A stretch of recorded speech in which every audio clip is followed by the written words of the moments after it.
start soon. I'm just gonna give more people a chance to come in.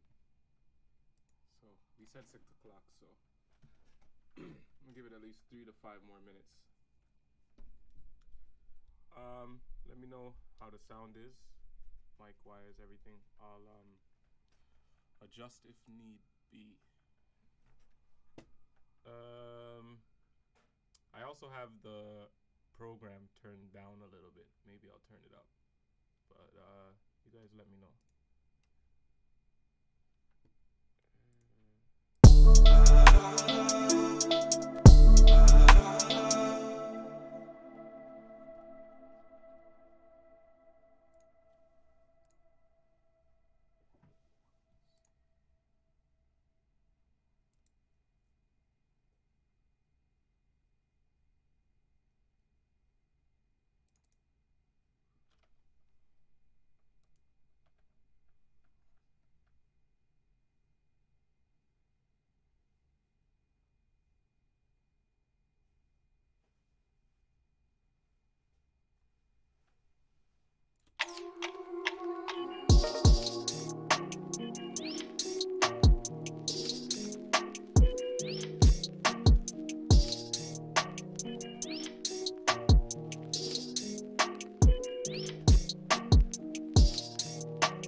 Should be Brian if we have 2. I don't know if you have an account or if you could comment, but if you can, let me know. Use the chat for basically hold on, let me turn my mic up actually. How about this? Yeah, anyone who's in the chat, try to use the chat to like, cuz I'm looking at it. So try to use the chat to let me know like anything, you know.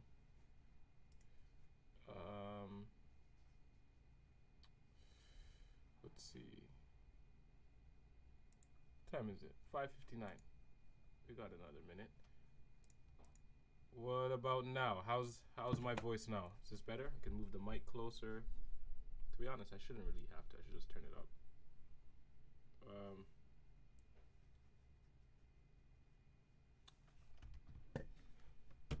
6 o'clock. All right. You know what? Let's start. So, nice. Okay. Volume is good. I'm happy to hear that or read that. All right. So this is what we're going to do. I'm going to make a beat. And in making that beat, I'm going to explain what I'm doing. So, like, I've streamed before. I've done live streams before making beats. Literally, actually, like, the night before last. The night before last night, I was doing one. And I think someone moved my camera. Someone sat at this desk and moved my camera for sure. Let's get it better. There we go. That's a little better. All right. So, yeah, streaming 2 nights ago. Usually I won't say anything. Like, I'll just make a beat the whole time. Silent. I'll have the mic muted even, you know? So, I'll just make some stuff and do a little bit more explaining, right? So, all right. So this is FL. You guys all have FL. Everyone on here has FL. I think maybe Neil doesn't, but maybe we'll get him on here one of these days. I've been using this program since I was, I'm gonna say 13. So that was 2004, right? It was a fairly different program back then. A lot of the features that are in there now weren't in there back in those days. The other thing is, like, when I first started making beats when I was 11, which is 2002. I started on a program called Reason 2. So back in those days, there was not even YouTube yet, right? YouTube came out when I was like 15, like 2006 or something. So back in those days, there was no YouTube. And even after there was YouTube, a lot of the resources that we have now like weren't there. Like, for example, anything that production and music in general is a constant learning process. You never have learned everything. Everyone from Quincy Jones to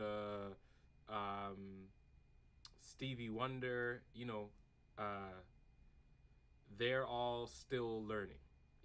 Hans Zimmer, like this, they'll tell you they learned something yesterday, right? So I'll always just go on YouTube, like, any kind of roadblock I run into or idea that I have, like, I'll just go on YouTube or Reddit or something, and I'll say, yo, how do I do this? Or, search, how do I do this? Or whatever. And there's basically a tutorial for everything. Back then there wasn't, is what I'm basically getting to, right? Back when I started making beats. So I jumped on FL a few years after. And even before my time, before I started using FL, this was only a drum machine. So that's the first thing we're gonna get into. This right here, which is called the channel rack, right? I don't know if anyone can see that. If you're in here and watching and you have, and you're signed in, leave a comment in the chat so we can see you.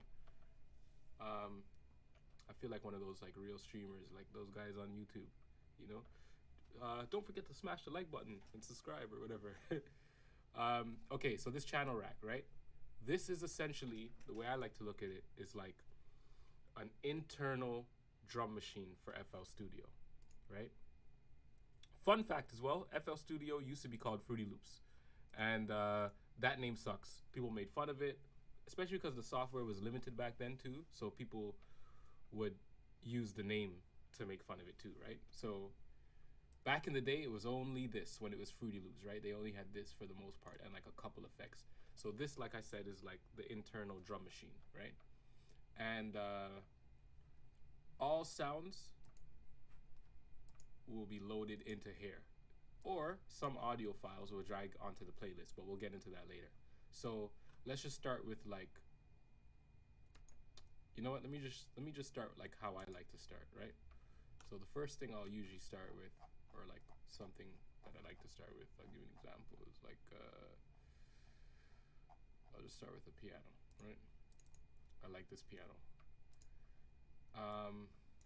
So what I've just done, I should probably explain. I've opened up what is called a VST, right? A VST is, I believe it stands for Virtual Software Instrument, Virtual Studio Technology. Okay, there, like I said, music is always something you're learning, right? That's what VST stands for. So basically these are virtual instruments, right? And so they can be made by the company who made the DAW that you're using. Your DAW would be Ableton, FL, or whatever. You guys all know this. Or a third-party company. So this is a third-party one. And this one is, Contact is a little interesting because Contact essentially works as a shell. So I believe the point of this is to make it easier for developers, like to make their own sample library instruments, which essentially I think all Contact libraries are. I think. But yeah, so there's like a lot of stuff for Contact. As you can see here, like I got loads of them. And this is, I think all of these are made by native instruments. So anyways, yeah, let me start. I'll start with like a piano, right? Let's do something easy. So this is my piano roll. So very first thing in the channel rack, I've right-clicked, I've gone to Insert, and I've put Contact in there. So let me just do it again so you could just see it anyways. I don't want to make this too boring. I'm going to get to making the music soon. But yeah, I right-clicked here, but you could also do this, sorry. You could also click on this plus. That shows Contact, right? So now that's open. I'm going to choose an instrument in there, go back to the one I wanted before. The Grandeur. I believe that's how you say that, right? This piano is really good.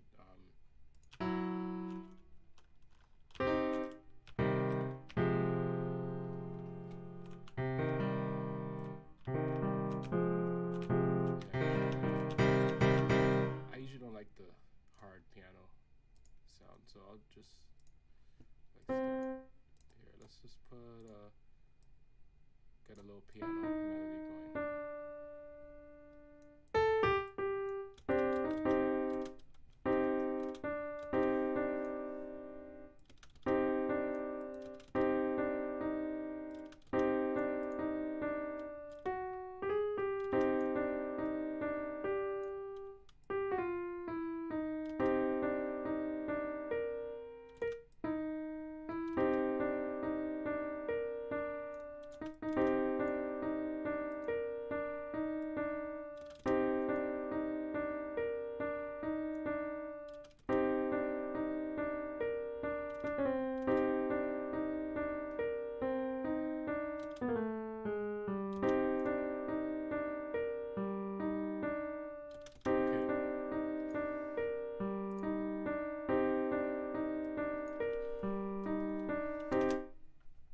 One thing I like to do, once I come up with a little melody, I will usually transpose it just to hear it in different keys, and it might sound better, you know?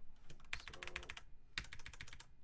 the way I've done this, by the way, select it all, and shift arrow keys, right?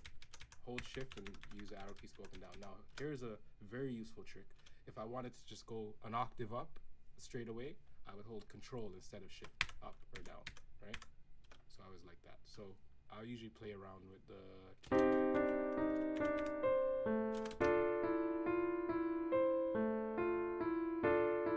See, that kind of sounds a little more interesting to me.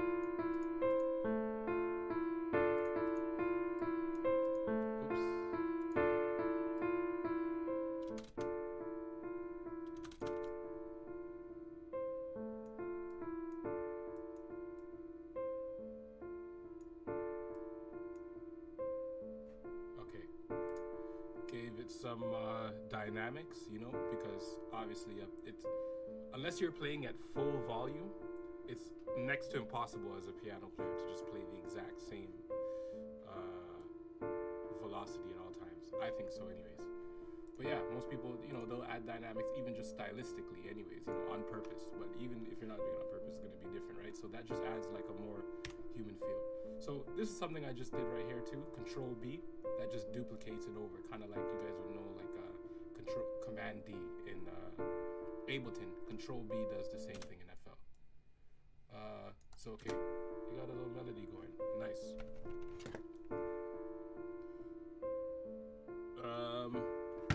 Let's do something now. So, all right. So now I've got this in my piano roll. The way I even got opened the piano roll up, which I actually didn't show you, which is the same as the piano roll in Ableton or any other DAW, right? Right click, piano roll, opens it up. You can also press here, right? Up here, there's a lot of channel rack, mixer, all that good stuff, right? So right now I just want the piano roll. That's where I put my melody, my chords and everything in.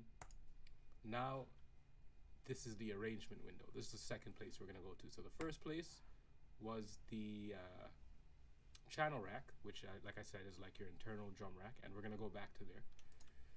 The second place was the piano roll. So yeah, sorry, piano roll is second, and the third place now is the playlist, which is your arrangement window, which you get to by clicking up here. So up here you have your pattern selector. Whatever pattern it's on in this window, that's gonna determine what pattern is being shown in your channel rack. So right now I have this piano melody on my first pattern. See, if I change it, it disappears, right? So when I click this, now anywhere I click with one of the tools up here, you have a bunch of different tools you could choose from, right? They all respond differently when you move it around or click it. Hey, how's it going? I believe that is Brian. I believe that's Brian. Right, so I click it in the piano roll and it's there. Sorry, in the playlist. Now, if you use the brush, right, this brush up here, if I were to click here and hold it down and then move across, it'll keep pasting it, right? If I use the pencil, it will only do one at a time, and it would just move it, right? That's how the pencil works in comparison to the brush. If I right click, it goes away. Brush does the same thing, right? All right, so I'm gonna put this here. I'll put 2 for good measure, right? Then we got a little loop going on here, 8 bars, right? So that's my first pattern. Now some people will make a whole beat on one pattern, right? From like, I don't like, it feels a little unorganized, you know, and I also feel like limited as far as what I can do arrangement wise and stuff like that. So, all right. So we got first melody, piano. I think I'm also gonna add some strings on here. Maybe I'll add a couple more notes.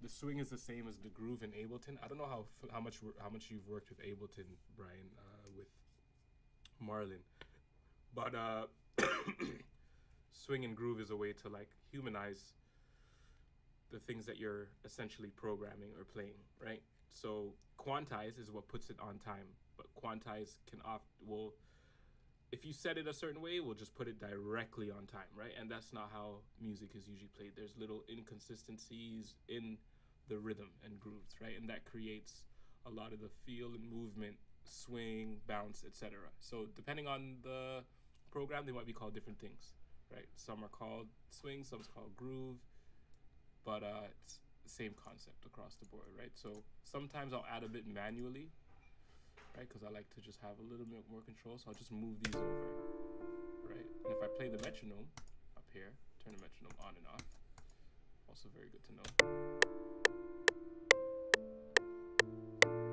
Right, so anyways, next thing is, so we have our first pattern, which is the piano. It's on pattern 1, right?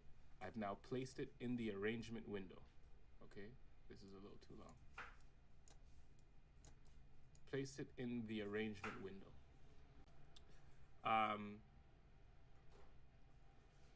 So now we're moving into our arrangement immediately, right? Like I said, some people will do the whole beat on the channel rack, but because I'm doing it different instruments on different channels, I'm gonna go to the arrangement window from the beginning, right?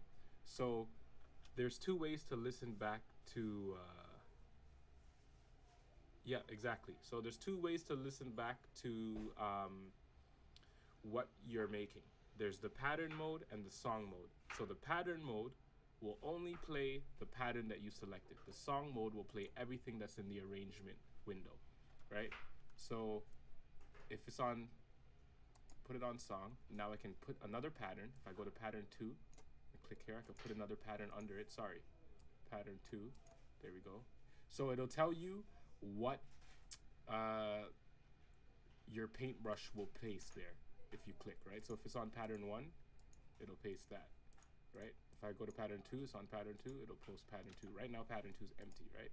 So we have our arrangement started. Let's add another sound now. I'm gonna add, I think, some strings. So open another contact.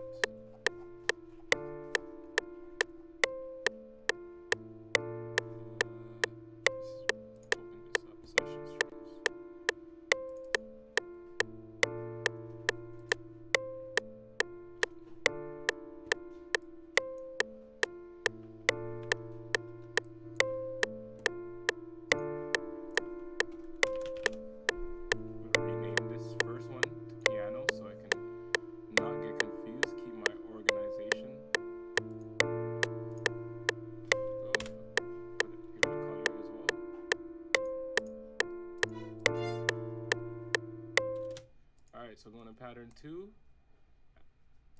in here, right? This is the channel rack, right? I've opened up my second VST in here. I'm gonna now click the piano roll and open it up. Now I can write a melody, right? So I have it on song mode. My pattern 2 is here. I'm working on pattern 2. Pattern 1 is up here. So now whatever I add to pattern 2 will play under here where pattern 2 is in the playlist. So let's start building this second melody now.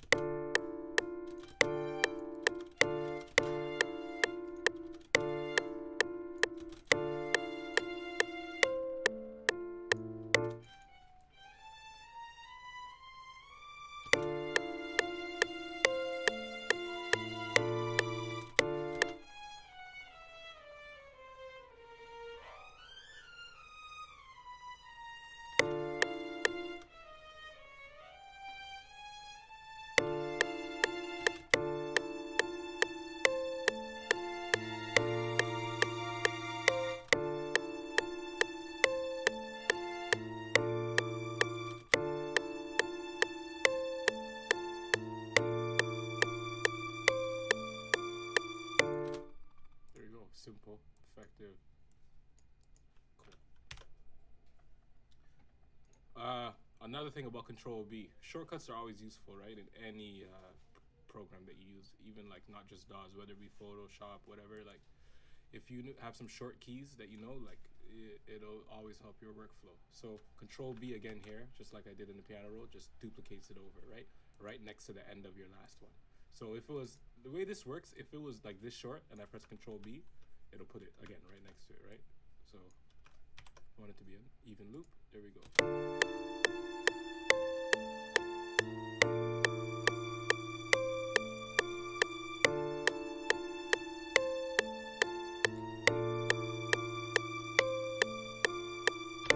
Okay.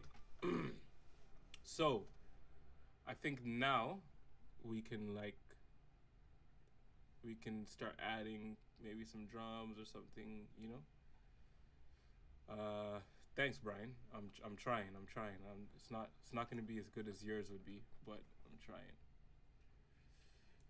Secretly, I know you like these kind of sounds too, so I was like, let me just go with some piano and orchestral, some strings and stuff. Maybe I'll add something else. Okay. I really like this plugin I use a lot.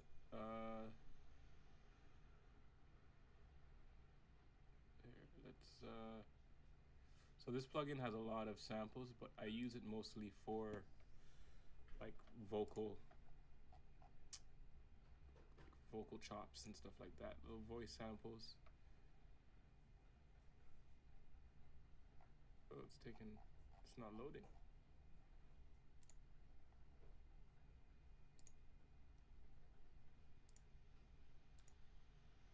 Okay, let's see this one.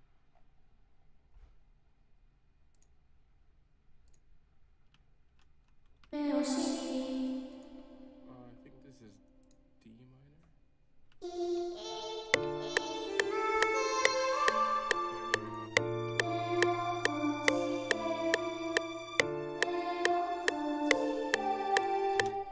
Sometimes it's that quick. I like that already. All right, so I'm just gonna record that in. So far, everything I've been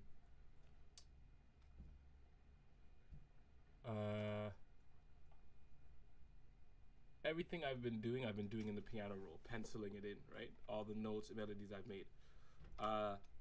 When you play something in, it's the same as any other DAW. All you gotta do is press record. What I do also, so I've chosen the pattern. I'm gonna record this on pattern 3. I place pattern 3 here where I wanna record. Press the record button, and when I press play, it's gonna count me in a bit, right? And you'll see how this works.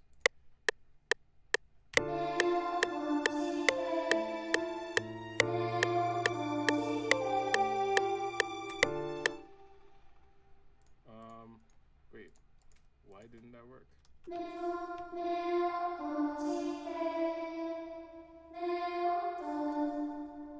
Oh, see, I have it set to the wrong thing because I was recording audio before. So this is actually a good problem that we ran into.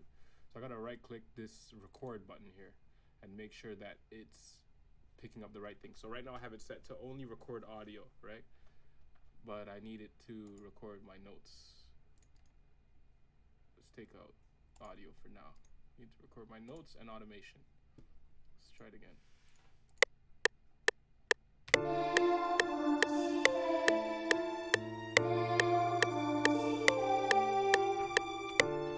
There we go. Maybe I like it in a different position.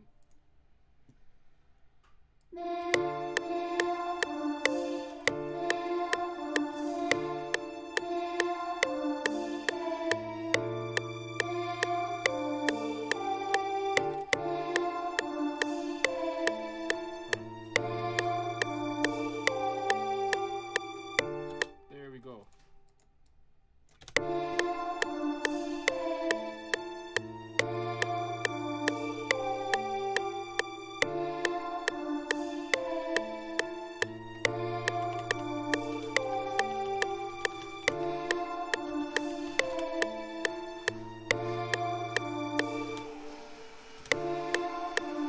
One second.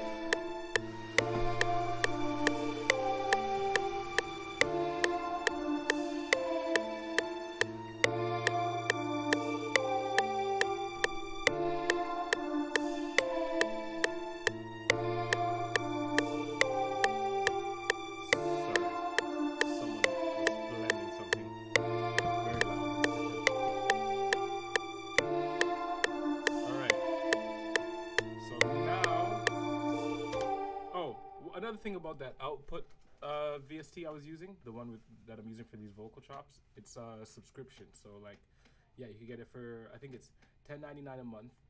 You get all these sounds you can download for free and use and pitch it to whatever, like, you know, you could set the pitch or the key, sorry, to whatever key your song is in, and there's like so many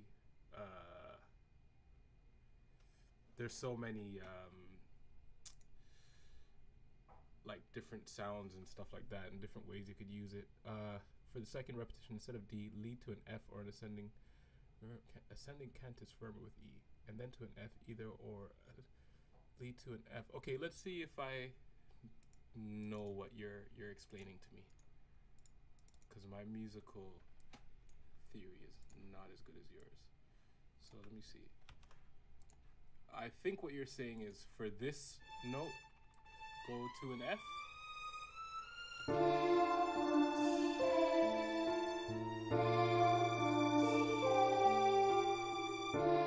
Oh, it's not long enough. Whoops. Let's try that.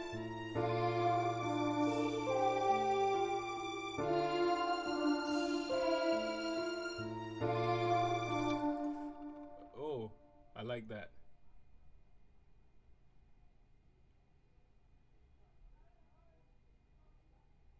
So where should I go here?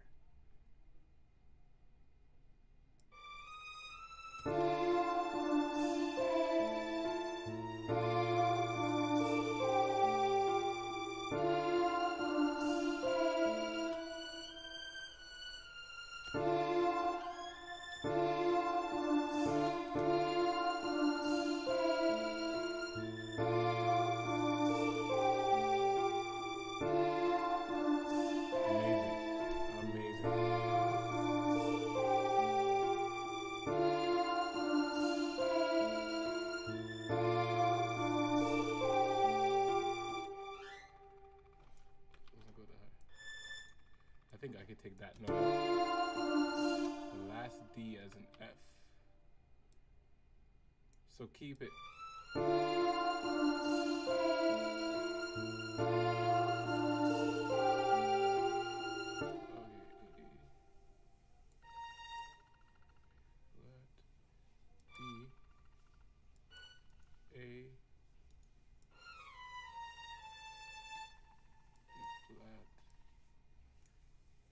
There we go.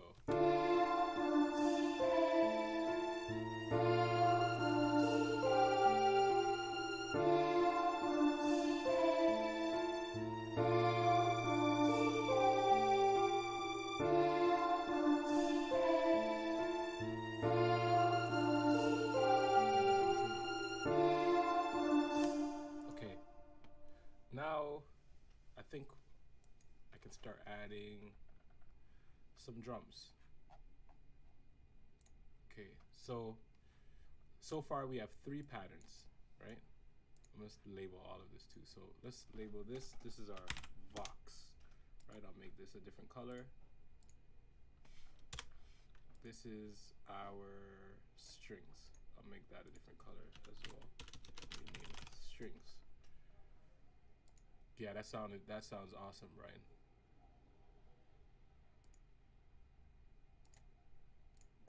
All right, so we have 3 things now. So I'll name them accurately as well. So rename color and icon. This is gonna be piano. What was my piano? I think it was this one. Accept. Yep, that was my piano. Strings. Name the recolor it. Rename recolor. The last one is the Vox.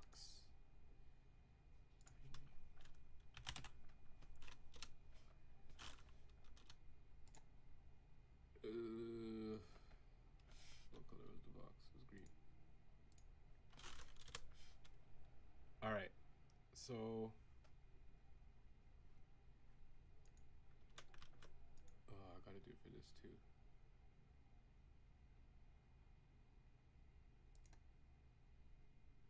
Pattern to strings. I just want it all to be really easy for you guys to see what's going on here. This one is the piano. Again, rename that. Bear with me, guys. The last one is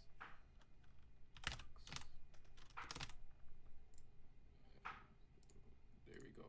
All right, so you can see everything that's going on here. Okay, so now I'm gonna add some drums. So I usually start with hi-hats, right? So I'll go into all my drum sounds here.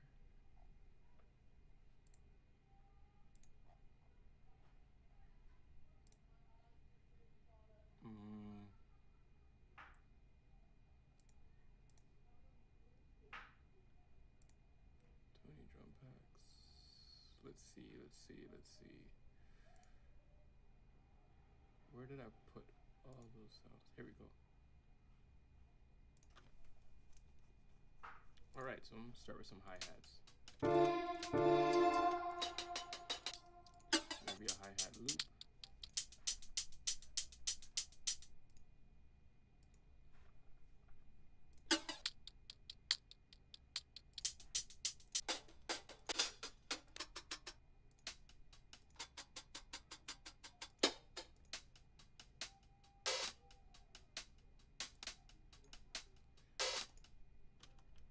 Okay, so sometimes when you have a drum loop and you want to be able to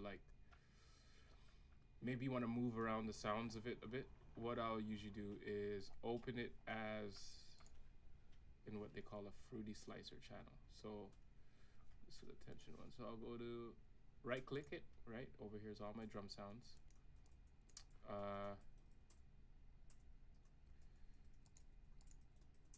If there's anything I'm not explaining to, you could ask me in the chat and I'll go back and cover it. Where did my, there we go. Okay, so all my drum sounds are over here. Shows this attention hi-hat loop, right? I opened it in Fruity Slicer. So slice it all to different keys on the piano, right? Or in the piano roll, depending if you're playing it or you're penciling it in or whatever. So look here, this is the different sounds that is cut it into.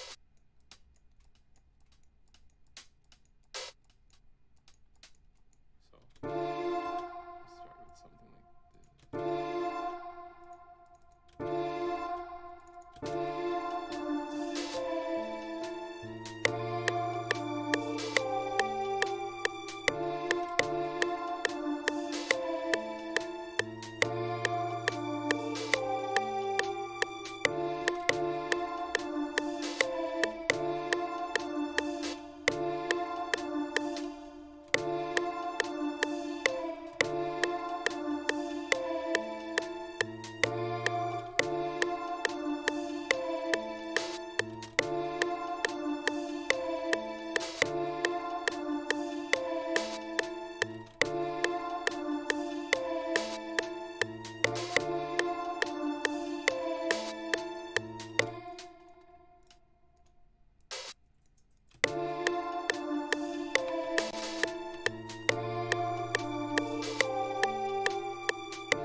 See, I can even tell it's early here on the piano roll. This just cut it literally exactly how the audio file was, right? Split it into different keys. Let's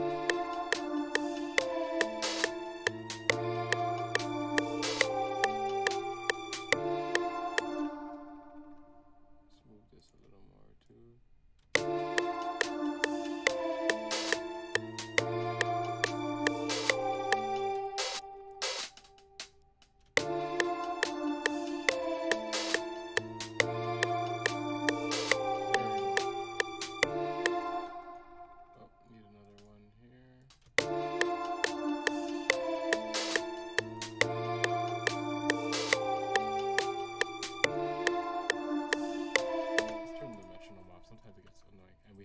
Now, so we kind of don't really need it.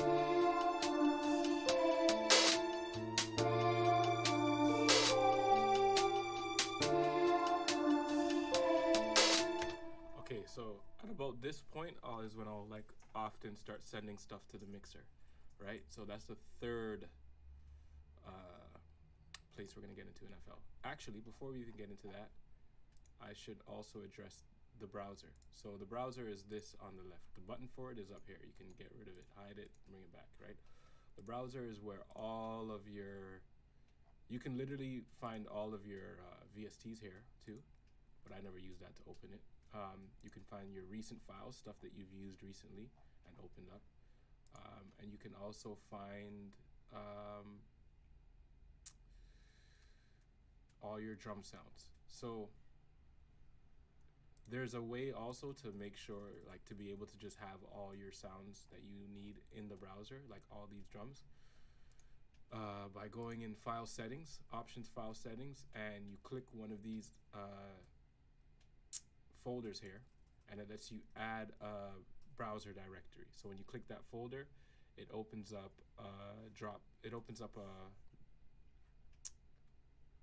a window for you to select a folder to add to this list over here. So that's what I did here. I have a folder on my computer called Trades Drums. It's on my second hard drive, and I just direct it straight to that, so I can open up all my drum sounds easy. So that's the browser. So that's 1, 2, 3. Channel rack, playlist, browser, and now we're going over, piano roll, 4. So the 5th place now we're going to is the mixer. So right now, none of these things are on my mixer in any insert, right? Your insert are your channels. I can put as many instruments as I want on each of these, or I could put one on each, right? And when I'm on each insert, there's the slots for your effects on the right-hand side, right? It tells you up here which insert you're on. So if I'm on insert 2, it tells me I'm putting effects into insert 2, any of these slots, right? So here's an example. I'll just put a random effect, right? So I'm on channel 1, or insert 1, sorry. It's in slot 1 of insert 1. If I go to insert 2, nothing there, right? Because this only corresponds to whichever insert you've selected. All right, so let me get that out of here. So I'm gonna start sending stuff to the mixer. And like, different people do it different ways, but this is how I like to do it. So the first thing I'll start with is the piano.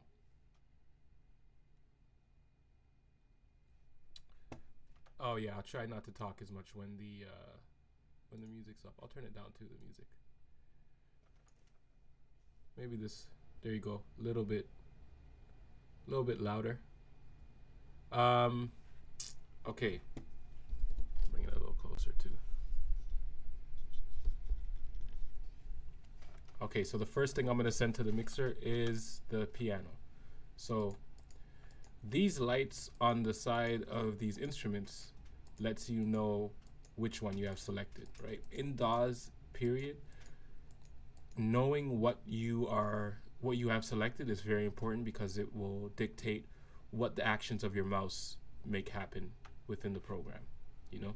So if I have the piano selected and I go to insert 1, I can send it by right-clicking insert 1, going to channel routing, route selected channels to this track. there you go. Piano's there. It's changed the name, everything.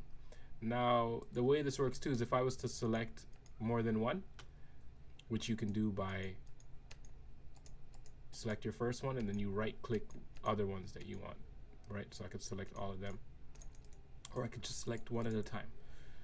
If I selected like 3, I could send 3 to the channel at once, but we're gonna do them, give them all their own mixer track. So piano first one, second one strings, third one vox or vocals, and then I'm gonna also send this hi-hat loop that we chopped.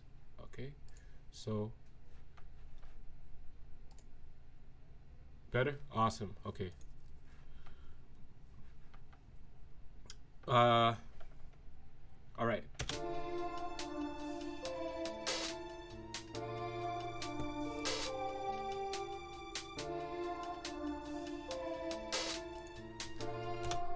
Over here is a little built-in equalizer as well. So if I select that insert, I can change.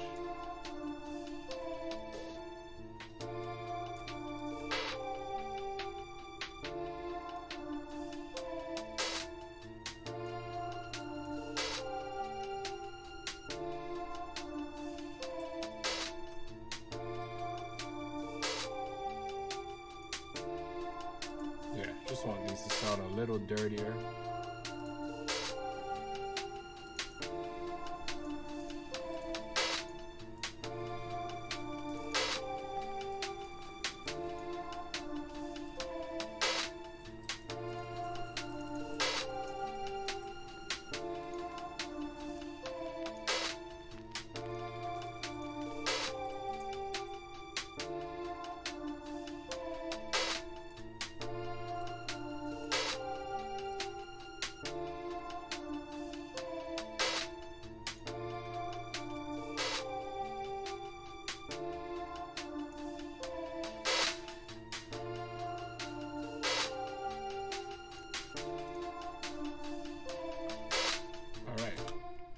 Add some more drum sounds.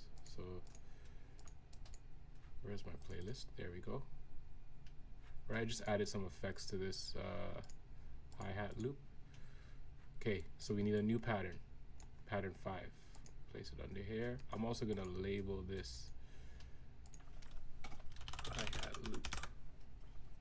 Hopefully the color is there that it shows. That's fine. Rename hi-hat loop. Oh, wrong one.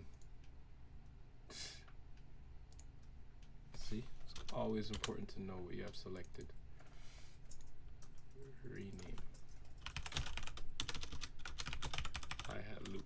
Okay, let's see.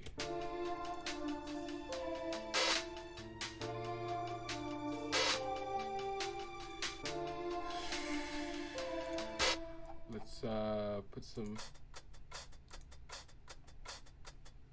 more hi-hat sounds.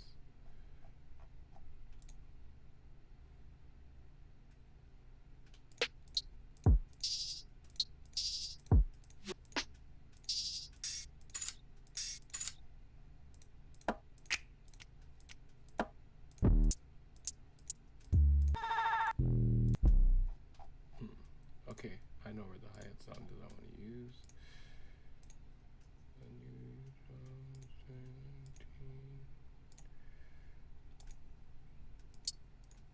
Open a new channel. Now it's on my channel rack. All right, so I put pattern 5 here.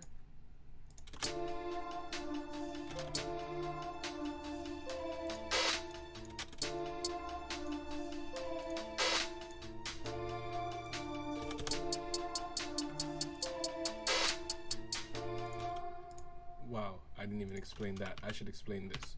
So, like I was saying in the beginning, the channel rack is basically like the internal drum programmer, or drum machine, sorry, for FL Studio. So, obviously with instruments, you want to be able to use a piano roll straight away because you want to use notes, right? But this is a step sequencer, right? And a lot of drum machines, especially back in the day, used to work like this. So each of these represents a beat in your pattern. Now, obviously, I'm making this beat in halftime, basically, so it's at 140, right? So this is a lot of beats, but like if I fill them all in, let me put it on pattern so you can just listen to this, right? So you can make your drum patterns using this channel rack very easily, right? So, but for this, I'm gonna actually open it up in piano roll, just because I like to do that with my drums anyways, like especially after I've done it in the step sequencer. So fill each 2 steps, and I want to change, whoops, I want to change the velocity on this, which you can actually do in here. All you gotta do is click the top of this. You can even change the notes too, but yeah, velocity, note pitch, release velocity. See, you could do all that here. So I just like the piano roll to do this kind of stuff.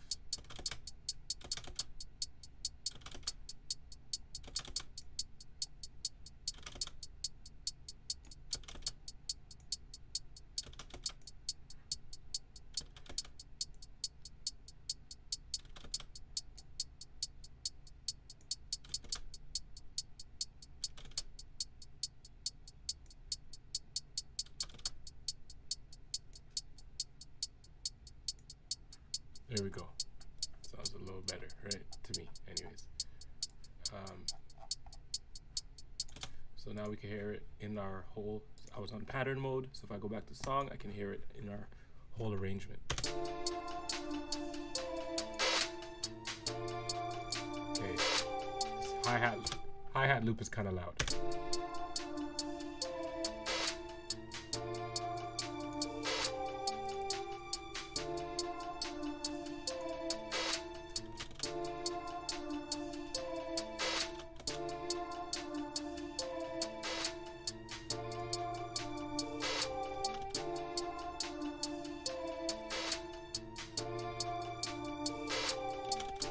See that open hi-hat is a little loud.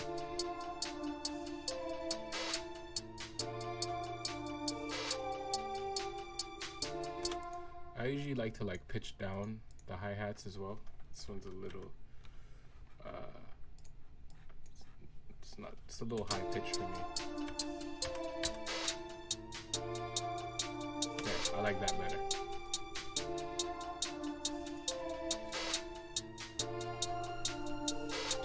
All right, so we're at our 6th pattern now. We have the piano, strings, Fox, hi-hat, loop, and hi-hats underneath. So now we could add like a snare or a rim or something. Let's see. Let's find some more sounds.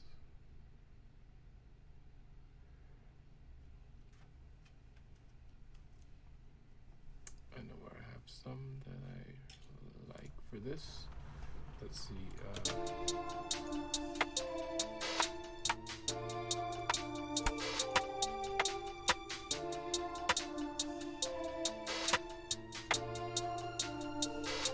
I like that sound. Oh, I lost it. Great.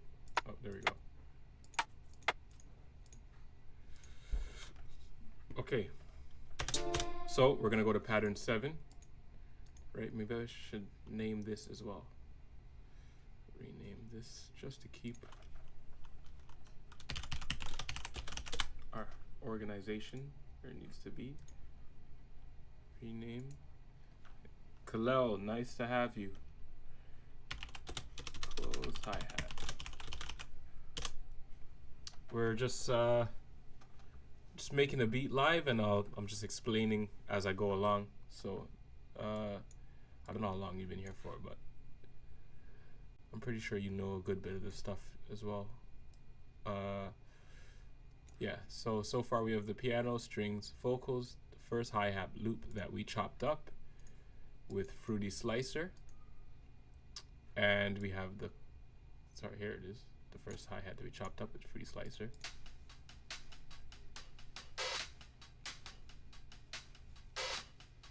Okay, and then we have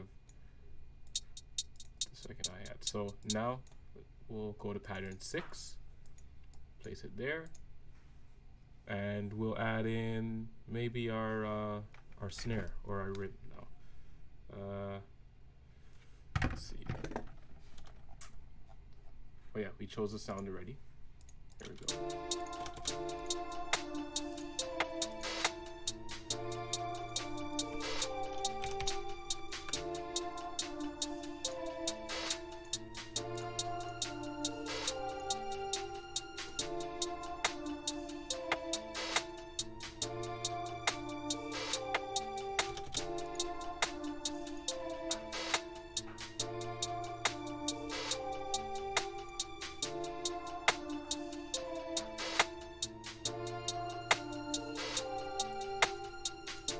I think I'm going to change that sound.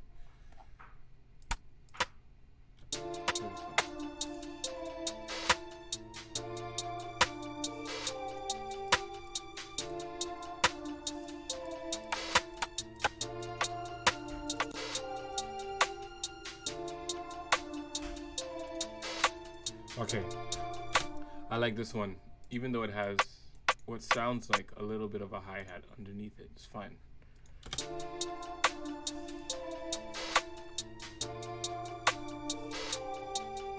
Alright, let's mute some of these for a bit. Sometimes I like to because I'm gonna arrange it too, right? It's not gonna have all of this playing at one time. So sometimes I like to just mute a couple things just to change the vibe a bit, because you're listening to it over and over, right? You don't want to get bored yourself. See, I forgot that it sounded like this. Alright. You know what? I'm gonna add some stuff as well before we even move on to the next sound. Let's whoops, not what I meant to do. Let's rename this as well. So this is the rim shot, and we'll rename the pattern rim shot. All right. What the heck? Pattern 6, rename rim shot. Yeah. What do you mean?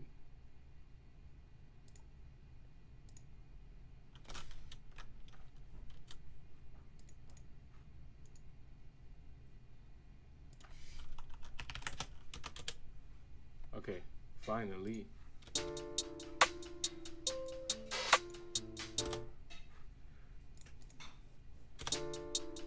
Okay, back to the mixer.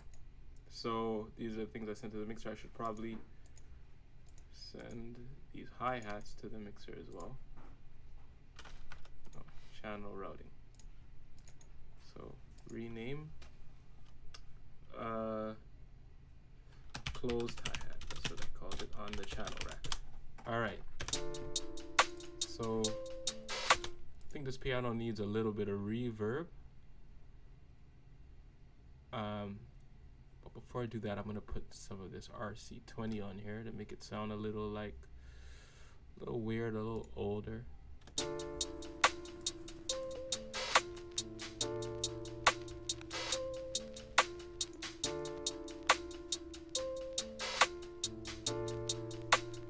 Turn the noise down.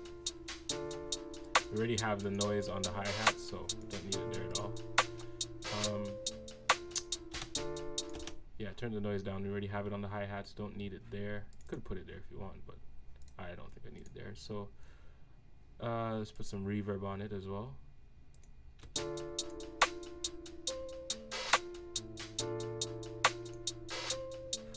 So this is it. There. This is without any of the effects. This is with the RC20 retro color, which is this. And then with the reverb. Nice.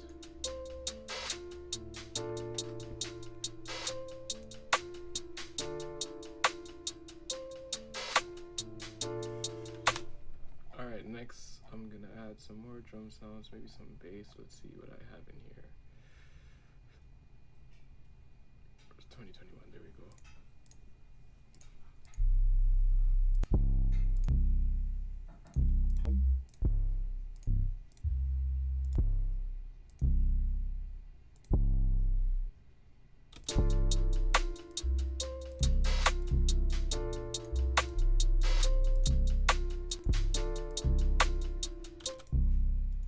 I like this one.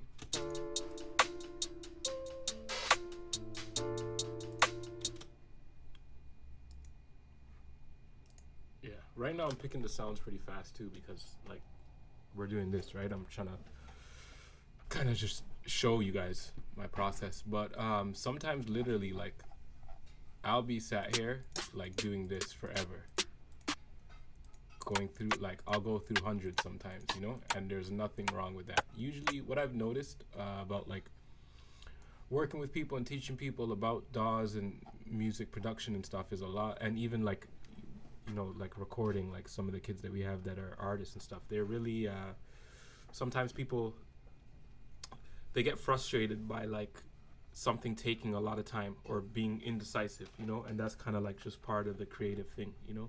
Or if they feel like they're doing too many takes, you know, like the best songs that you've heard, a lot of them had 100 takes, you know, 20, 30, 40 takes like per layer. Like you never know, you know, because a musician, they're always trying to get it like, you know, to the best that it could be. So yeah, I'm not ashamed to look through sounds for half an hour, like before I pick one kick. It's so pattern 7. We've now moved to pattern 7. Is that where we should be? Yeah, pattern 7. And I'm gonna add this 808 bass sound in.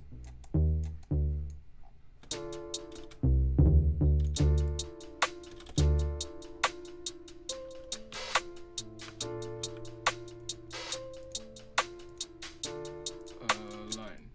There we go. Okay, another important thing, the grid.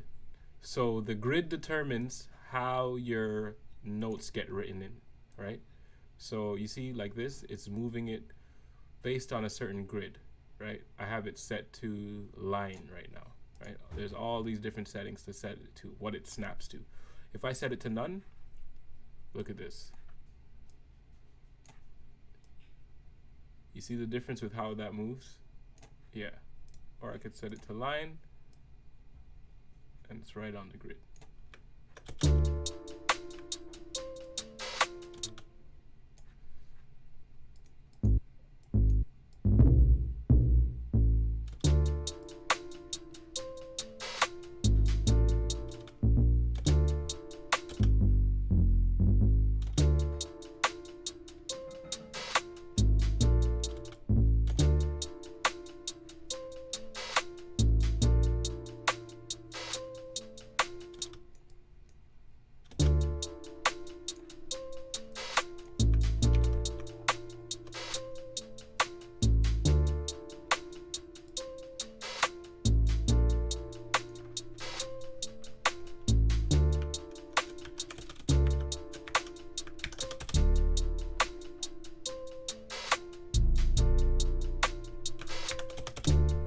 So I kind of like how this sounds like for a beginning, as far as like before the actual drop, right? So what I'll do is I'll make two parts. So like here. So let me extend this because I want to make a longer loop, right? So this is the first bass part with the high, and then I'll go into, let's see, I'll copy this, and then I'll go into a lower one.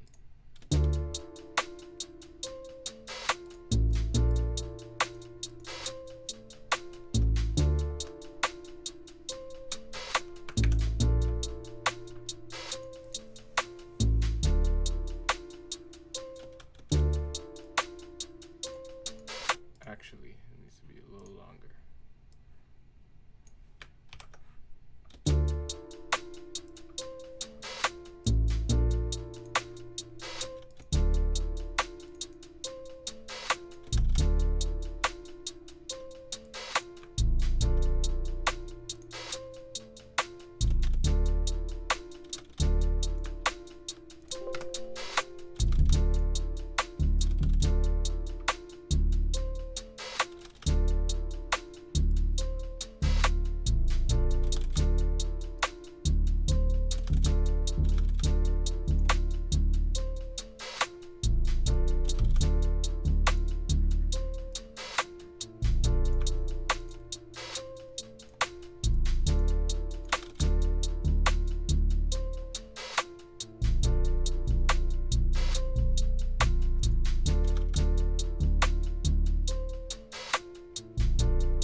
like that so far.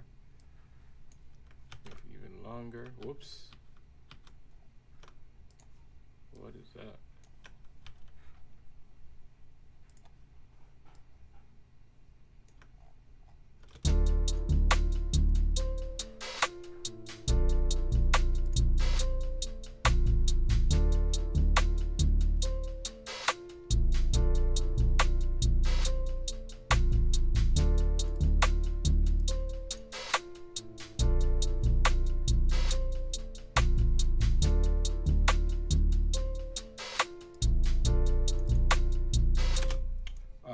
Another thing I like to do on sounds like these, it would be like an 808 bass sound, or sometimes like a kick, you might have to do this. I'll go over to here. So when you click on one of your sounds in the channel rack, if it's not a VST, it'll open up this window if it's like an audio sound or a hi-hat sound, right? And there's a lot of controls in here. People like this a lot. Boost.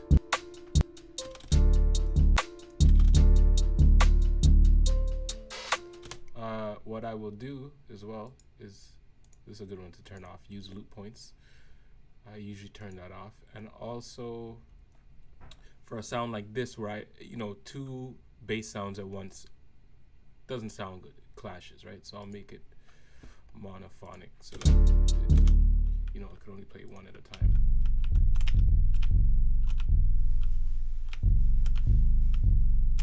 All right.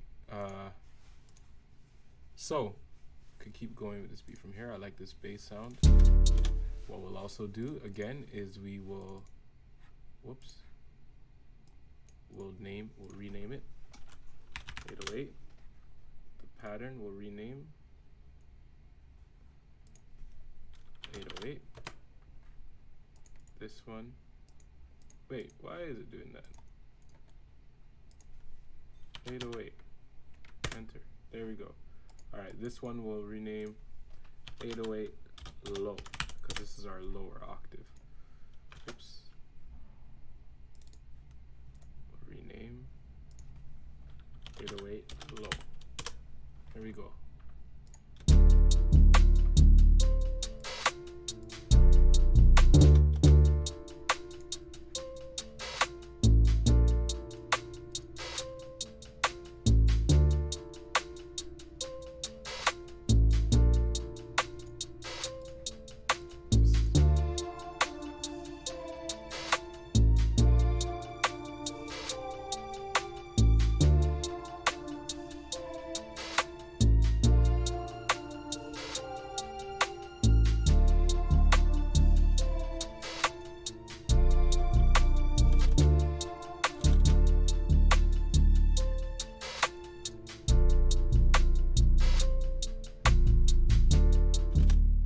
Next thing I'll add to this is going to be kick drum.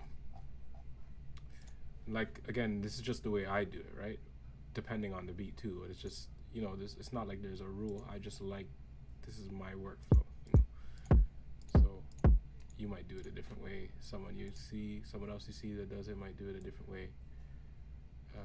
So we're on pattern 9. So I'm gonna put it here because this is where I'm gonna want my kick to come in. So again, we could use this step sequencer, right? I probably will only use this, like on the kick, a lot of times I won't even go to the piano roll. But yeah, so let's see what we can do here. All right, you see how that's happening right there? Let me go to the pattern mode. So there's only, I'm here pointing at the screen like you can see my finger, but there's only one note that I selected on this pattern, but it's playing a bunch of them.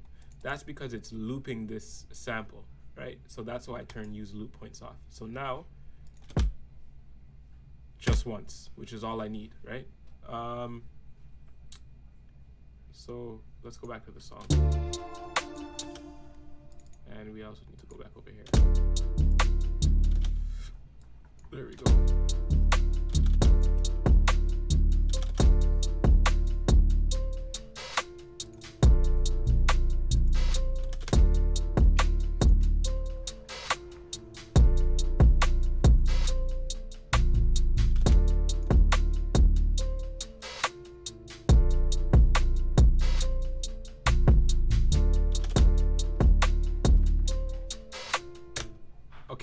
I lied. I will go to the piano roll for this kick.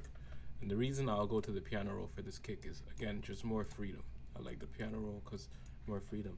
The channel rack is faster and will help me get my idea down quicker. But the piano roll, I can do a lot more with, I feel like. All right, so let's copy and paste this over here.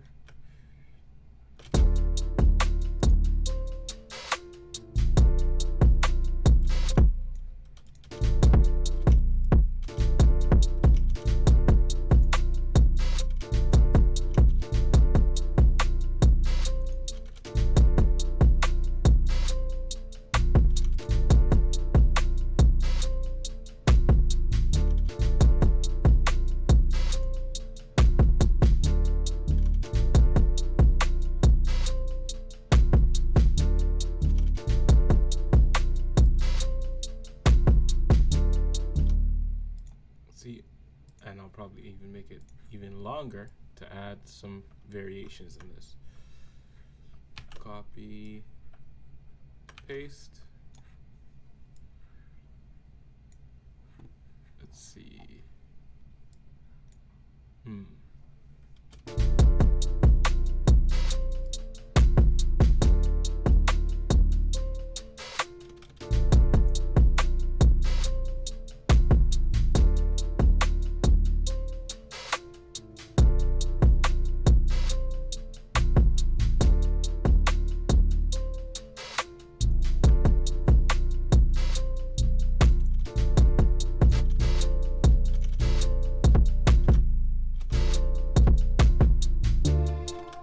So I'm going to change the grid so I can, there we go. So change it, can do a little bit more here.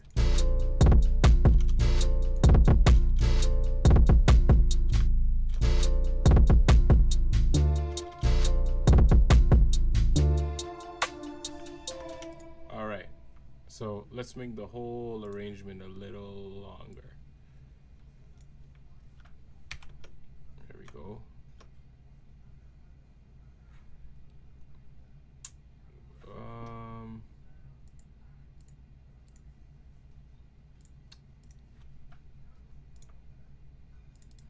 Okay.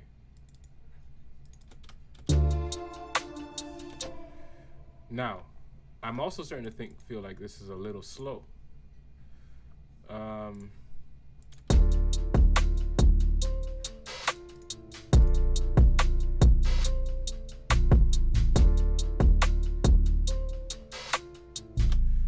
First thing I'm probably gonna do, I'm gonna consolidate this. So I'm like gonna turn this into an audio file.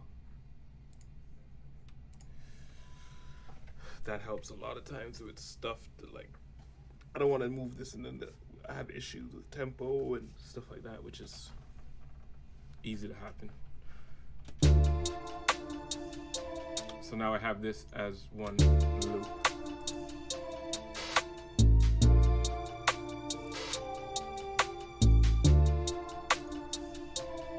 Actually turn all of these off. You know what? I'll put it on a new one. There, just put it on a new one. So this is my audio file of the hi-hats I chopped up and just put it to the mixer here.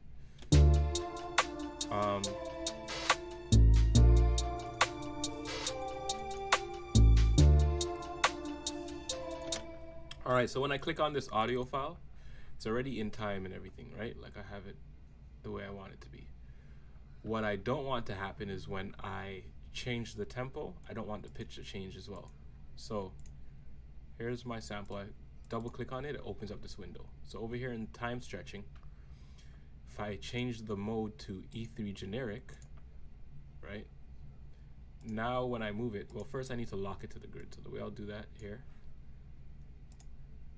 you choose stretch up here on your playlist, right? And that means when you move something, or make it shorter or longer, it will stretch it instead of just like doing this, right? So I'll show you. So it'll do this instead, right? So if I stretch it once and then put it back to where it's actually supposed to be. Now, as I'll show you here, if I change the tempo. Right? Wait. It changes. Sorry. Okay. That's what I did. So restretch all channels now. So it'll sound like it's changing, right? Which it will. But then when I choose restretch all channels now, it'll bring it back to the original pitch. So let's try 145 and let's see how the whole thing sounds. Oops, I have this so low. Okay, I like this tempo better for sure.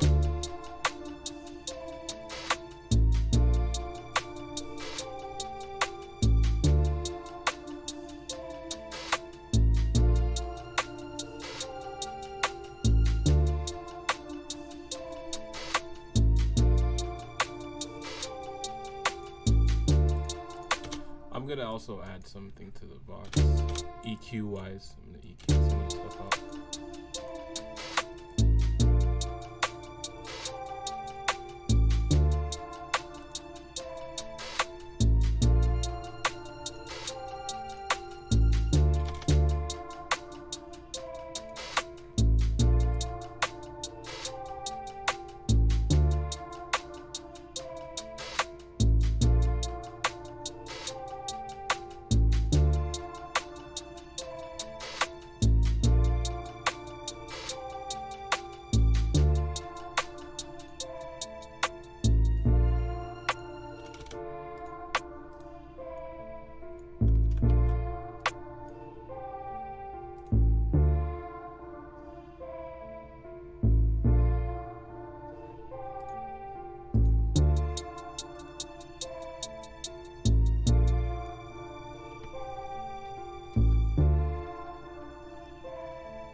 See what else do I feel like I could add to this beat.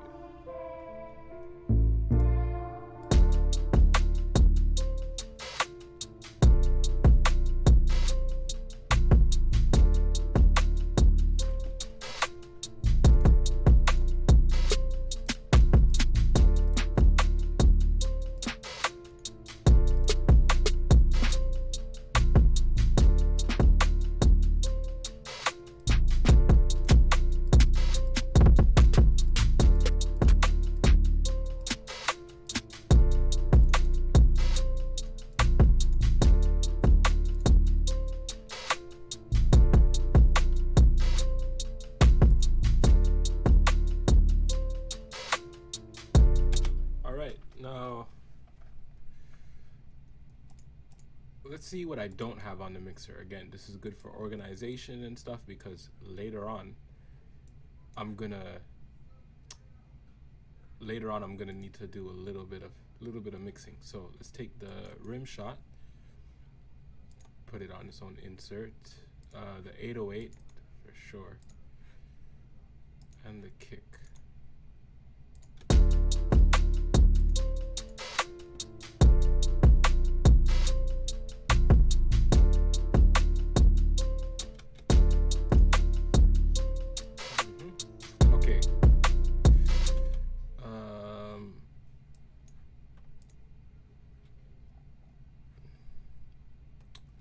So here, let me try another thing.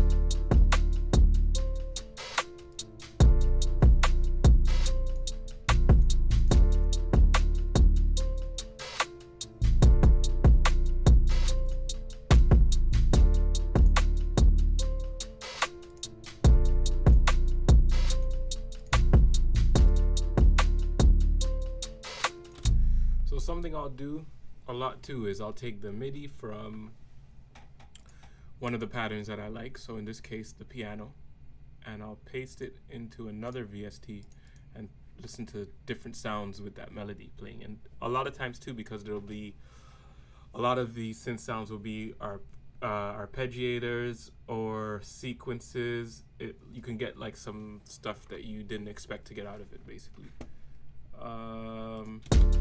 Let's just try some here. Let's see what we got here.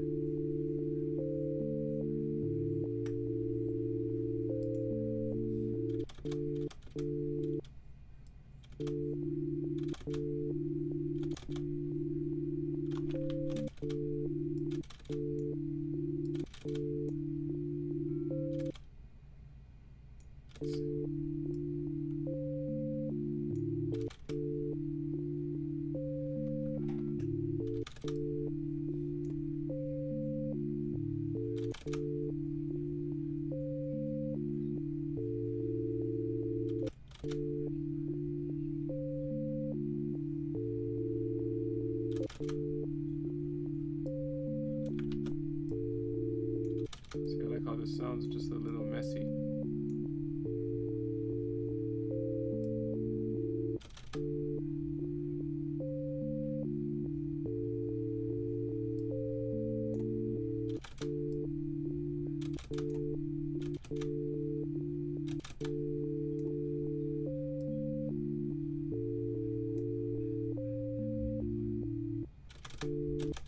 See how cool I can make this sound.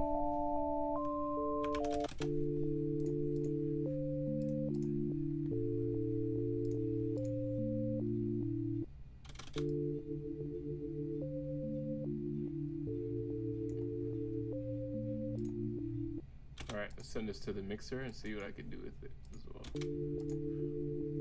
Take some of that bass out.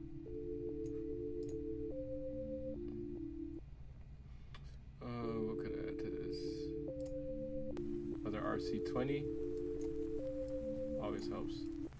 Take the noise off and the distortion.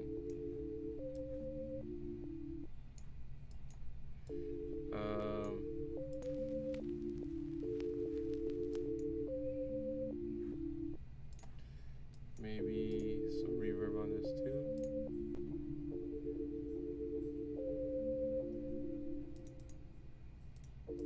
Where is it? Oh, there it is.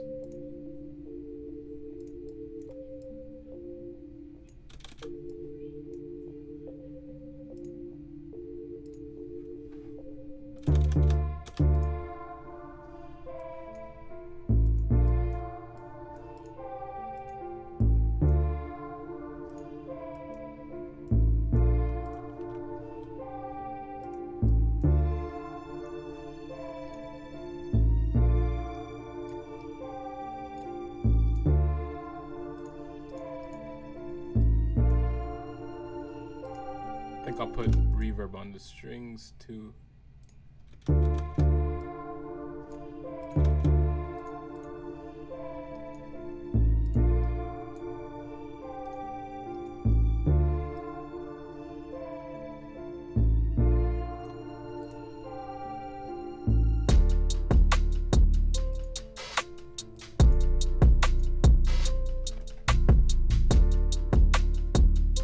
Thanks, Brian.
this is bothering me here. The sound is playing out past when I want it to. So there's a couple ways to do this, but this is the easiest way for me is to change the envelope here. So attack all the way down, sustain up, release down. So now it will only play as long as the note is held down, right? Instead of just pressing it once and it plays forever. So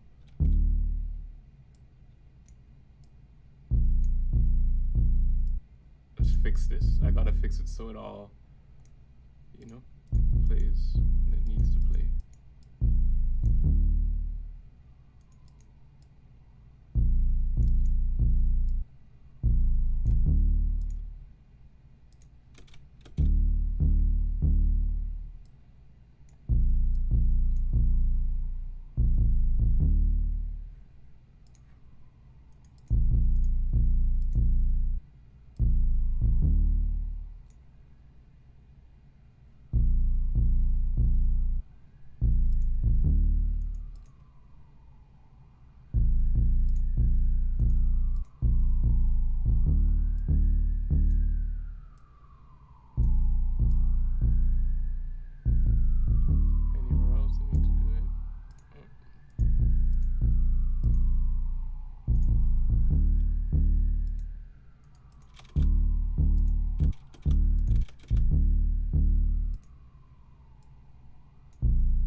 Tiny bit tedious, but it helps for sure.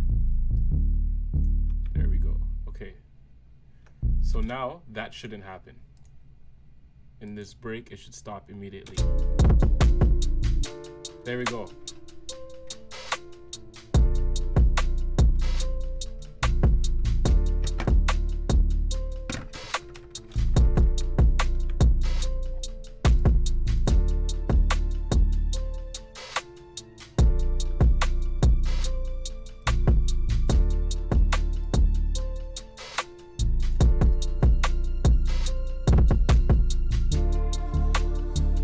Doing the arrangement as we go along.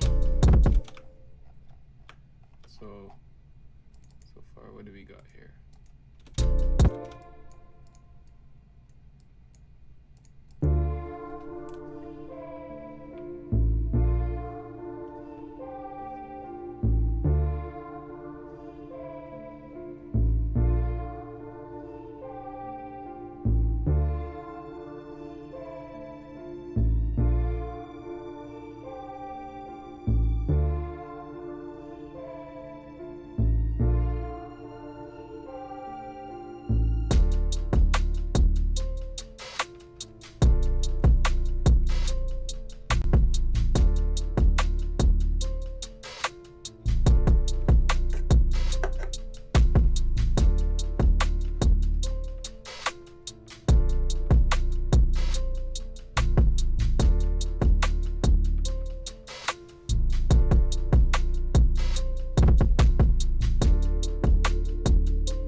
just like a little effect I'm gonna add in, and I'm gonna put some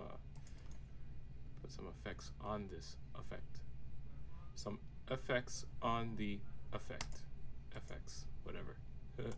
Alright, so just put some delay. Set it to quarter. Put some reverb. Where's my trusty RC20? Oh, need to EQ it also. So let's take all those highs out. Wow. And also turn it down.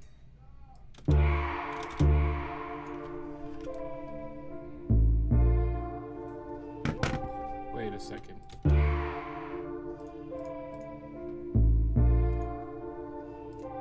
What's up with this?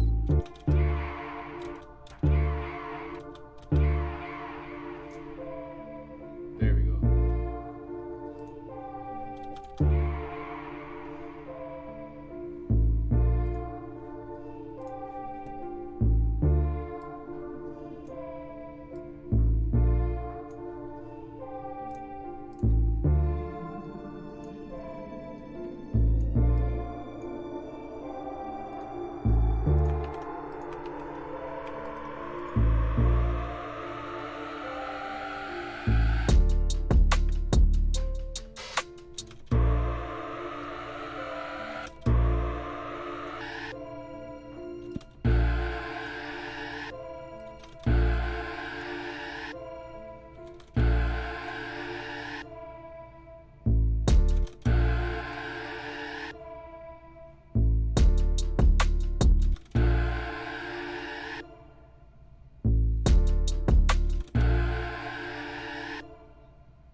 There we go. Thank you. I'm glad you like it, bro.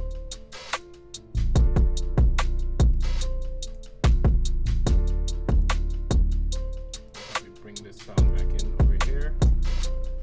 Let's see how that goes.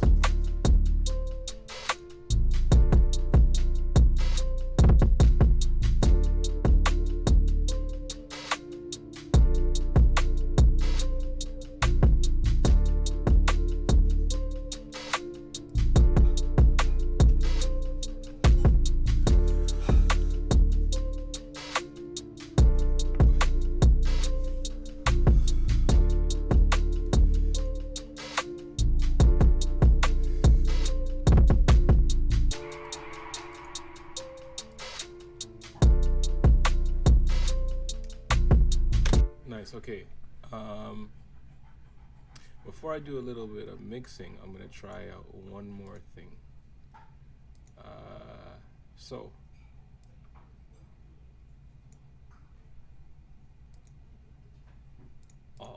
Okay, so let's go to pattern 1. I'm gonna duplicate, or you know what? I don't actually need to duplicate it. I can just make it on a new one. All right, so I'm gonna copy the MIDI from pattern 1, which is the piano. Down here I've already used up one of my pattern slots, so I'm gonna skip pattern 12. I'm gonna go to pattern 13 because I have audio clips on there.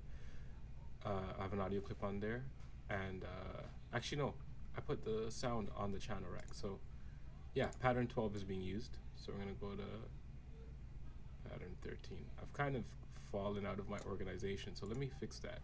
So this is the sine, which was this sound. I'm gonna label it. No, that's not it. 10, sorry. Yeah, so we have a little bit of mix up here because of this. Yeah. So close, I should go there, rim shot, 808, low. That's cool. Okay, I'm gonna do it on pattern 13. So on pattern 13, I'm going to paste what I got from pattern 1. Oh, sorry. Let me label these first. I'm messing up. Pattern 10. is, first of all, this is the kick.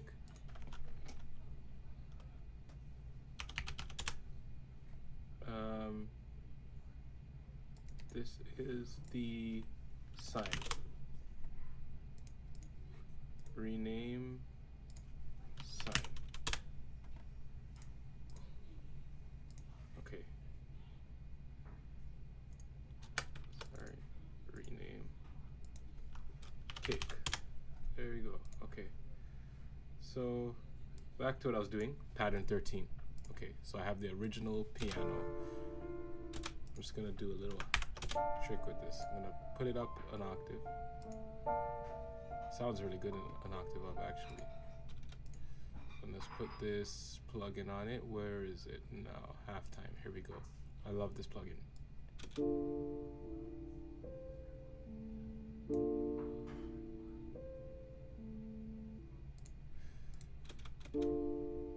Let's see how that sounds in the beat.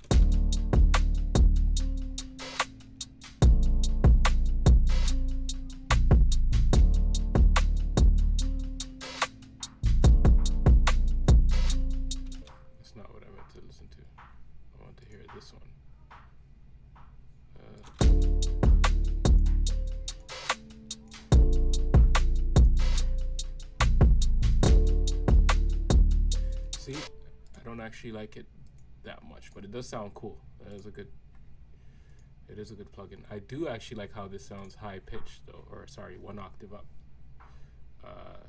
So let's see where I can put this.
There we go.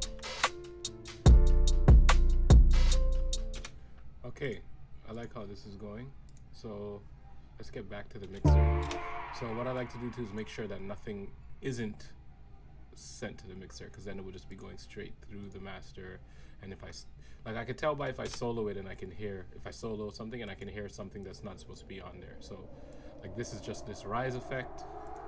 Can't hear anything at any other point in the beat that shouldn't be on there. So I know I have everything sent to insert on the mixer, which is really helpful too when I have a lot more instruments than this in the beat. So some beats I make, I'll have like double this amount. So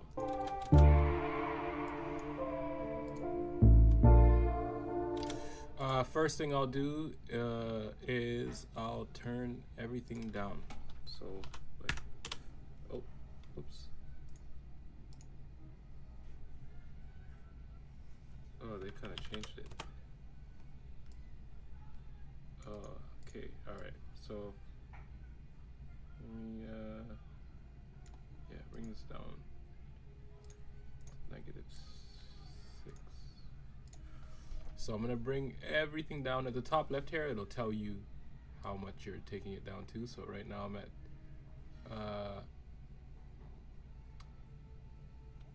0.6, or sorry, -6 dB. So I'm gonna bring all of that to that. It's always a nice place to start. So I can just copy, paste instead of moving them all. So just paste these. I believe there is a way to do them all at once now too. For a lot of years in FL you couldn't, but I think that they added it in like one of the last 3 versions, so I just still haven't learned to do it. Anyways, got them to where I needed to be. It's obviously not as loud anymore. Let's do a couple things. Sounds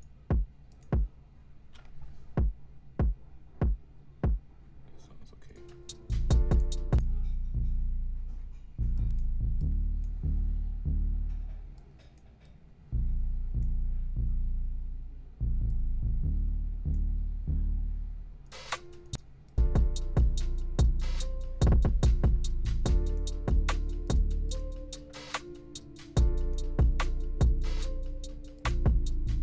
Turn the hi-hats down. It's very easy to make your hi-hats too loud.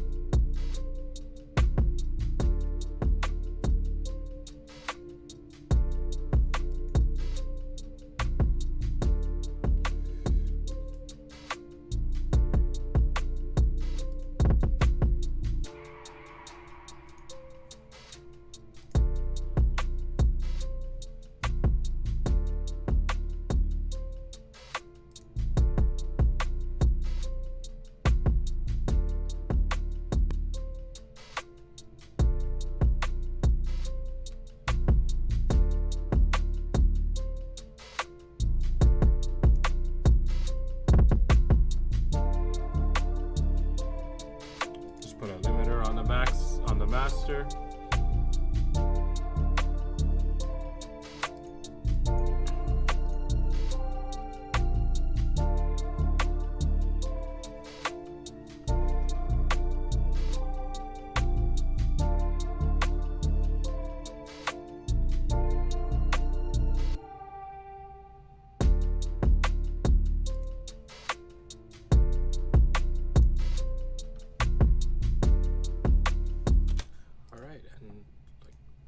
Beat basically. Let me listen to it again from my intro.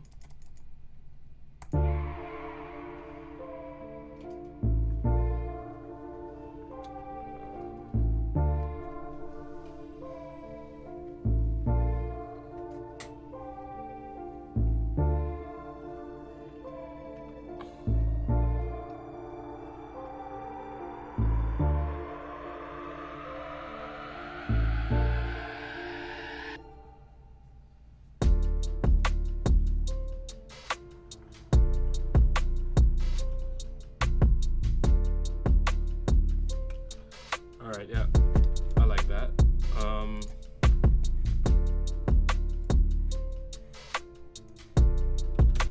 So yeah, I guess I'll just do like a little recap of some of the basics that we went over here.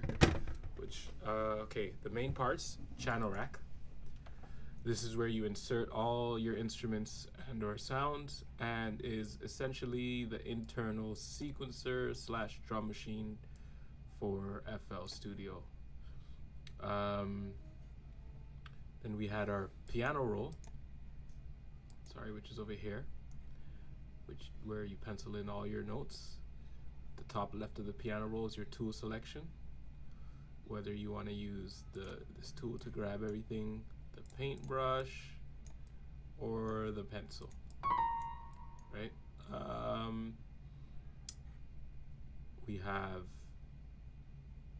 the playlist, which is your arrangement window, right? This is where we placed all of our patterns that we made in the channel rack in order to create our song. And you also have the browser over here, which is where you find all your files, wave samples, etc. Even all your plugin generators and stuff would be over here. You could even save MIDI and stuff like that. The mixer, which you guys all know what the mixer is, very important piece also. And I feel like there's something I'm missing here. No, I think that's about it. Those are the 5 important windows in FL. So yeah, if you guys have any questions or anything, yeah, this definitely someone would kill this for sure if we had a wrap around this. Yeah, if you have any questions about like anything that I was using, any of these plugins or VSTs, anything, yeah, just I think most of you guys have my email. If not, maybe we could get Neil to put it in the chat.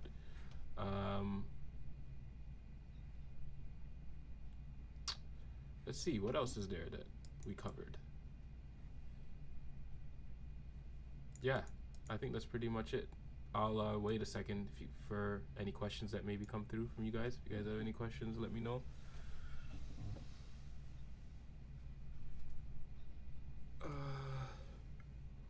I actually quite enjoy this beat though.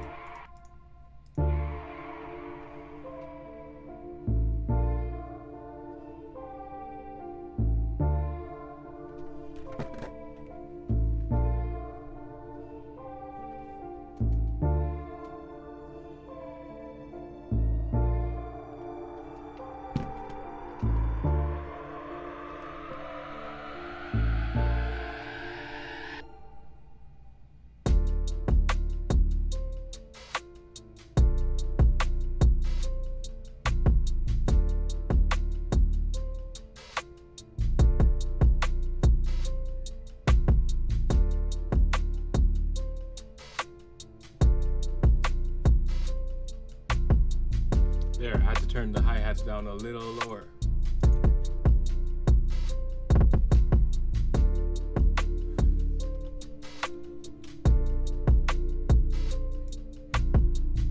Oh, another reason why it's important to send things to the mixer and organize it properly. Like sometimes I'll just put all hi-hats on one insert, right? Is because now say you need to go to mixing and mastering, right? You need to, someone's gonna lay vocals on this and you're gonna mix it and give it to their engineer. So in order for the engineer to mix this properly, he would need this tracked out or stemmed out. So the best, easiest, most efficient and convenient way to do this in FL, in my opinion, is to send everything to the master, or sorry, to the mixer, group them appropriately. Sometimes I'll like group stuff together because I don't want the engineer to be able to like mess with certain things. So for example, I have the hi-hats, the 2 sets of hi-hats in this beat, I have them, the volume in relation to each other where I want it. So you could turn up or down these hi-hats, right, if it's all in one group or all as one audio file, and their volume relative to each other will stay the same. And that's important for the feel of the beat and the bounce of the beat in this circumstance. So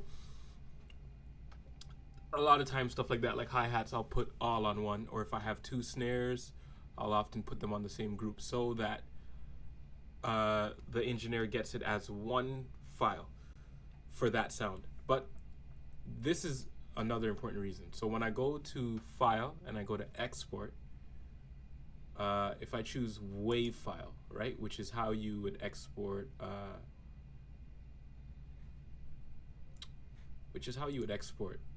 stems to give to an engineer or an artist or another producer, right? It opens up, you guys can't see this, but it opens up the file explorer for me to choose where I want to save it. So once I've chosen a spot, it'll bring up this window. I'm not sure if you guys could see this window. Let me see.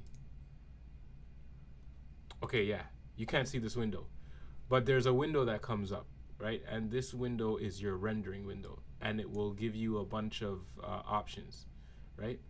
One of the options, and at the bottom of it, is under a tab called miscellaneous. There's an option called that says split mixer tracks. If you turn that on, what happens is FL will export each of these as its own audio file, its own separate WAV file, each of these inserts, and those are your stems, right? If I didn't have these on the mixer,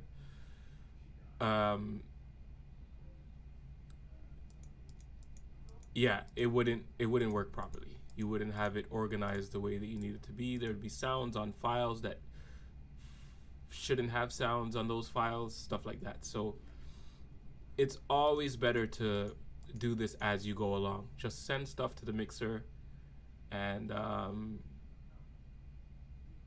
yeah, just be organized. Basically, the more organized you are, the more it helps, you know, and it helps you hash out ideas. Even like this idea at the end, where I put in this high-pitched piano, it was a lot easier for me to do this because I have all my stuff organized. The first one is on its own channel, stuff like that, right? So yeah, I think that's about it. I'll wait a couple more moments as well. If you guys have any questions or anything, let me know.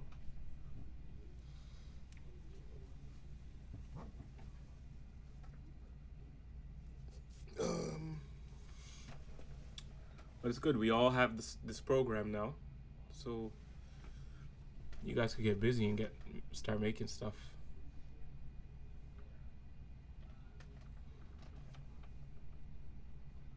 I don't know if Neil is there anymore. You got anything to add, maybe, Neil?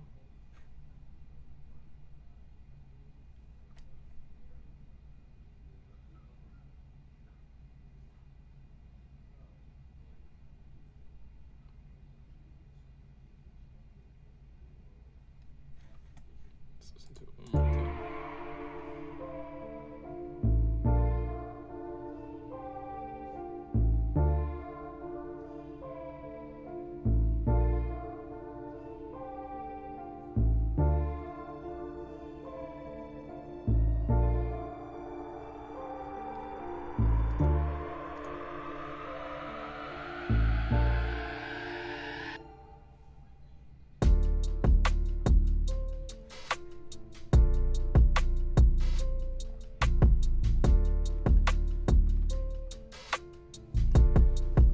Thanks a lot.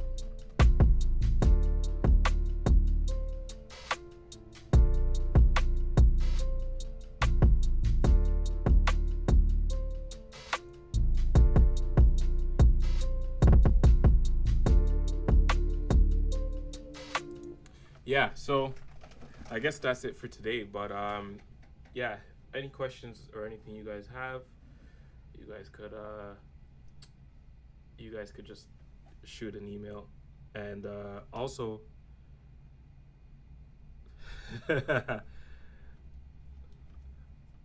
hilarious,